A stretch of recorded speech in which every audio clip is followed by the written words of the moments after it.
po si Elmer Sapitula ng Tronics Master San Juan Branch. Ang rice cooker is isa ito sa mga pangunahing gamit ng ating mga nanay sa bahay. Isa ito sa mga common na appliances natin sa kusina. Ito po yung madalas natin gamitin panluto sa kanin, pero hindi po natin ina-advise na panluto ng ulam. Isa sa common problem ng mga rice cooker is yung no power, saka yung hindi siya nagkukok or always keep warm. Mostly kapag hindi naagapan, ang pinakamabilis na masira sa rice cooker natin is yung pinaka-thermostat control niya. O kaya yung pag, let's say, madalas natin gamitin, yung pinaka-heating element niya. Para po makita natin kung anong problema ng unit natin is, bubuksan po natin siya para makita natin yung mga component parts, kung ano yung mga dapat palitan or dapat remedyohan. Kapag ang problema ng unit natin is yung keep warm, ito po yung laging nasisira. So, ang procedure para baklasin siya, meron lang po siyang safety lock. Ito po, kailangan po natin matanggal para ma-dismantle natin dun sa magnetic thermostat para maitulak natin palabas dun sa, sa heater. Pag natanggal na po natin yung pinaka-lock, meron pa po siyang isang lock. Tutulak lang po natin ng flat screw para lumuwag.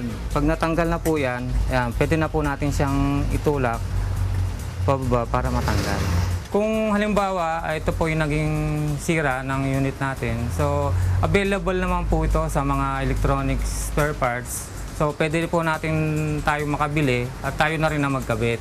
Napaka-common naman po nito. Basta siguraduhin lang po natin kung ano yung value ng parts. Siya rin po yung bibili natin saka ipapalit dun sa unit. Meron po siyang specification na value, nakikita natin, yung 165 na yan. Kailangan po, yan din po yung pinaka-degree Celsius na tinatawag natin. Para, kailangan, kung 165 po yung nakalagay, 165 din po yung ipapalit natin para match po dun sa heater. Pag napalitan na po natin to, at naging okay na, mag-work na po ng normal yung rice cooker natin.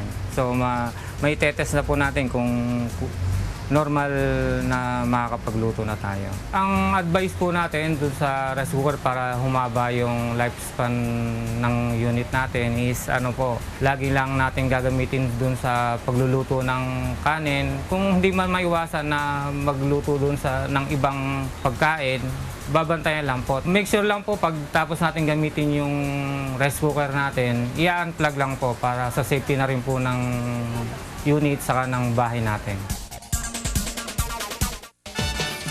Ayan, maraming salamat Mr. Elmer Sapitula. Siya po ang technician ng Tronics Master Incorporated. Tsaka may tip lang ako kasi pag nagsasayang ako sa bahay, si Daddy laging pinapagalitan ako kasi pagka yung basa, bawal yun. Oo, bawal yun.